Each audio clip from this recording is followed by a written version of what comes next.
తెలుగు రాష్ట్రాల్లో సాగుతున్న వాణిజ్య పంటల్లో చెరకు ప్రధానమైంది. ఇప్పటికే వివిధ ప్రాంతాల్లో నాటిన చెరకు 5-6 నెలల వయస్సులో ఉంది. ఈ దశలో కొరడా తెగులు, పసుపు ఆకు తెగుళ్ల వల్ల తీవ్రంగా నష్టం జరుగుతోందని రైతులు ఆందోళన వ్యక్తం చేస్తున్నారు. వీటిని అరికట్టేందుకు చేపట్టాల్సిన సస్య రక్షణ చర్యలు తెలియజేస్తున్నారు ఆముదాల వలస కృషి విజ్ఞాన కేంద్రం శాస్త్రవేత్త డాక్టర్ రాజ్ కుమార్. ఉభయ తెలుగు రాష్ట్రాల్లోనూ అధిక విస్తీర్ణంలో సాగవుతున్న వాణిజ్య పంట చెరకు. 12 నెలల పాటు కొనసాగే ఈ దీర్ఘకాలపు పంటను కొంతమేర వర్షాధారంగానూ అధిక శాతం నీటిపారుదల కింద సాగు చేస్తున్నారు. ఇతర రాష్ట్రాలతో పోలిస్తే దిగుబడిలో మనం చాలా వెనకబడి ఉన్నాం. ముఖ్యంగా శ్రీకాకుళం, విజయనగరం, విశాఖ జిల్లాల్లోని రైతులు ఎకరాకు 20 నుండి 25 టన్నుల దిగుబడిని మాత్రమే తీస్తున్నారు. చీడపీడలు ఆశించినప్పుడు సరైన సమయంలో సస్యరక్షణ చర్యలు చేపట్టకపోవడమే ఇందుకు కారణంగా కనిపిస్తోంది. ప్రస్తుతం చెరకును శిలీంధ్రపు తెగుళ్లైన కొరడా తెగులు, వైరస్ వల్ల వచ్చే పసుపాకు తెగులు ఆశించి తీవ్ర నష్టం చేస్తున్నట్లు శాస్త్రవేత్తలు గుర్తించారు. వీటి నివారణకు సస్యరక్షణ చర్యలు చేపట్టాలని సూచిస్తున్నారు ఆముదాల వలస కృషి విజ్ఞాన కేంద్రం శాస్త్రవేత్త డాక్టర్ రాజ్ కుమార్.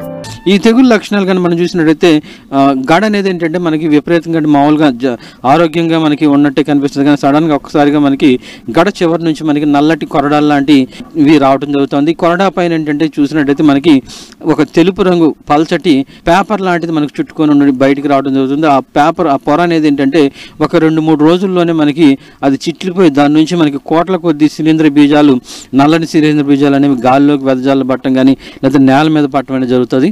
గాలి వేగాన్ని బట్టి ఆ శిలీంధ్ర బీజాలు అనేవి ఏంటంటే ఒక మొక్క నుంచి ఇంకో మొక్కకు కానీ అదేవిధంగా ఒక ప్రాంతం నుంచి ఇంకో ప్రాంతానికి అవి వ్యాపించే అవకాశం ఉంది. ఒకవేళ ఆ శిలీంధ్ర బీజాలు నేలలో పడినప్పుడు ఏంటంటే మనకి నీటి ద్వారా కూడా ఒక మొక్క నుంచి ఇంకొక మొక్క కూడా వెళ్ళేటువంటి అవకాశం ఉంది. కాబట్టి ఇలాంటి పరిస్థితుల్లో మనం చూసినట్టయితే ఈ కొరడా తెగులు ఆశించినటువంటి మొక్కలు కానీ మనం గడల నుంచి ఏంటంటే మనకి మిల్లబుల్ కేర్స్ అనేవి బాగా తగ్గిపోయి దాంట్లో ఉన్నటువంటి రసనాన్యత కానీ లేదా పంచదార శాతం అనేది బాగా తగ్గిపోవడం అనేది జరుగుతుంది. కాబట్టి కొరడా తెగులు రాకుండా మనం తీసుకోవాల్సిన జాగ్రత్తలు ఏంటంటే మనం తెగులు సోకినటువంటి గడల నుంచి మనం ఏంటంటే ఎప్పుడు కూడా విత్తనంగా వాటిని మనం ముచ్చలుగా వాడకూడదు. తర్వాత విత్తనం ముచ్చలుగా వాడాలనుకుంటే దాన్ని ప్రొపికోనజోల్ 1 మిల్లీలీటర్ 1 లీటర్ నీటికి కలిపినటువంటి ద్రావణంలో మనం అరగంట సేపు ఈ ముచ్చల్ని మనం నానబెట్టుకొని నాటుకున్నట్టయితే శిలీంధ్ర ఈ బీజాలన్నీ కూడా చనిపోవడం వల్ల మనకి తెగులు అనేది మళ్ళీ రాకుండా ఉంటుంది.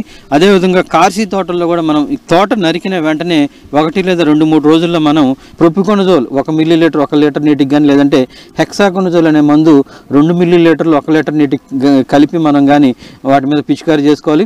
అదేవిధంగా ఈ మందుని మళ్ళీ మొదటిసారి పిచికారీ చేసిన తర్వాత మళ్ళీ నెల రోజులకి రెండోసారి కానీ మనం పిచికారీ చేసుకున్నట్టయితే ఈ కొరడా తెగులను దాదాపుగా మనం తగ్గించుకోవచ్చు.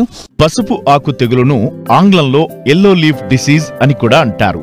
ఈ తెగులు వైరస్ వలన సోకుతుంది. 2006 సంవత్సరంలో తెలుగు రాష్ట్రాల్లో అక్కడక్కడా కనిపించిన ఈ తెగులు 2012-2013 వరకు చెరకు సాగు చేసే ప్రాంతాలకు మొత్తం విస్తరించింది. చెరకు నాటిన 7 నుండి 8 నెలల్లో ఈ తెగులు లక్షణాలు కనబడుతాయి. సడన్ గా ఎప్పుడైతే మనకి అధిక వర్షాలు పడి వెంటనే మనకి ఉష్ణోగ్రతలు పెరిగినప్పుడు ఈ తెగులు లక్షణాలు అనేవి మనకి బయటపడటం అనేది జరుగుతుంది. అప్పుడు కానీ మనం చూసినట్టయితే పైన ఉన్నటువంటి 3-4 ఆకులలో కానీ చూసినట్టయితే వాటి ఆకుల యొక్క వెనక ఉన్నటువంటి మధ్య అనేది ముందుగా పసుపు రంగులోకి మారిపోవడం జరుగుతుంది. ఈ పసుపు రంగు అనేది మనకి క్రమేపీ పక్కలకి వ్యాపించి తర్వాత ఆకుల యొక్క చివర్లో నుంచి క్రింద వైపుకి ఆకులన్నీ కూడా మనకి ఎండిపోవడం జరుగుతుంది.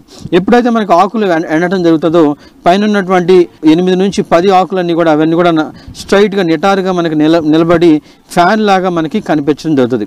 తర్వాత ఇలాంటి గడలు కానీ మనం చూసినట్టయితే ఆ గడలు కానీ అన్నీ కూడా సన్నగా మారిపోవటం కానీ లేకపోతే గడలో ఉన్నటువంటి పంచదార శాతం అనేది బాగా తగ్గిపోవటం కానీ లేకపోతే దిగుబడులు అన్నీ కూడా మనకి బాగా తగ్గిపోవడం జరుగుతుంది. దిగుబడిలో దాదాపుగా 37% వరకు ఈ రసనాన్యత అనేది ఏంటంటే 17 నుంచి 18% వరకు కూడా మనకి రసనాన్యత అనేది బాగా తగ్గిపోవడం అనేది మనం గమనించడం జరిగింది.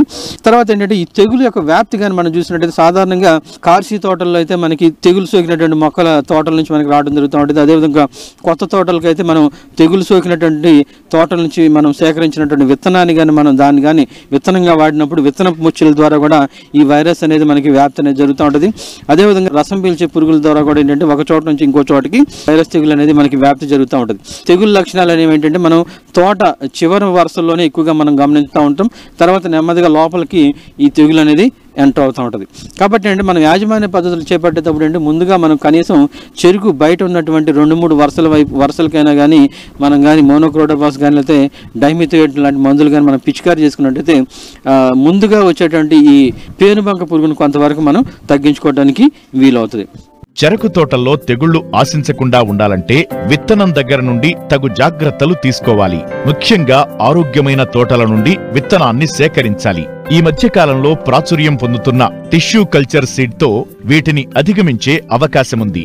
తెగుళ్లు సోకినప్పుడు సమగ్ర సస్యరక్షణ చర్యలు చేపడితే మంచి దిగుబడులను పొందే అవకాశముంది.